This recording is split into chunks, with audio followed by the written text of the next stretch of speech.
10 ans d'exil dans le nord du Cameroun. Plus de 4000 personnes déplacées par les attaques de Boko Haram n'ont toujours pas pu regagner leurs villages abandonnés. L'envie de rentrer est là, mais la peur, elle, ne s'est pas dissipée. C'est le choix de la rédaction ce soir. Un reportage d'Ewa Aboubakar et Philippine de Clermont-Tonnerre. Non loin de la frontière avec le Nigeria, le village de Kassa. Une de ces localités fantômes, meurtries par les attaques djihadistes en série. Il y a une petite colline qui est devant là-bas. C'est là-bas qu'ils se regroupent dans la nuit pour venir dans le village, pour envahir le village. Et ils viennent nombreux. Et des fois, ils partent de l'autre côté pour attaquer même Kassa 1, Kassa 2, Kassa 3. Implanté au Nigeria voisin, le groupe Boko Haram a fait de l'extrême nord du Cameroun sa base arrière. Dans cette région désertique, les habitants sont livrés à eux-mêmes. Ils reprochent au pouvoir central de les avoir abandonnés.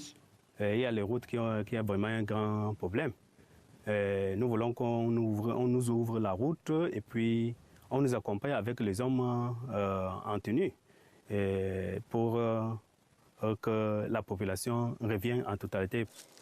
Après 3 ans d'exil, David Kamba est retourné pour la première fois dans son village au début du mois. Quand je suis revenu ici, j'ai retrouvé la maison envahie par la brousse. Tout était abandonné. Je veux revenir chez moi, mais nous avons encore peur des attaques.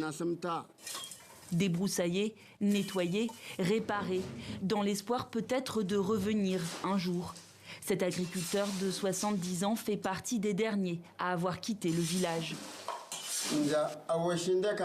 Boko Haram attaquait régulièrement notre village. Ils tuaient, prenaient des otages et brûlaient nos récoltes. Un soir, ils ont tiré sur ma femme. La balle a traversé.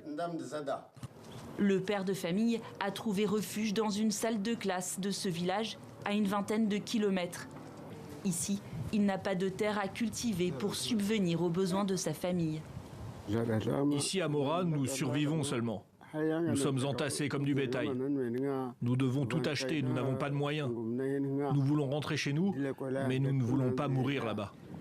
Selon l'ONU, entre janvier et mars 2026, les attaques de Boko Haram ont fait une centaine de morts dans l'extrême nord du Cameroun et provoqué le déplacement de plus de 15 000 personnes.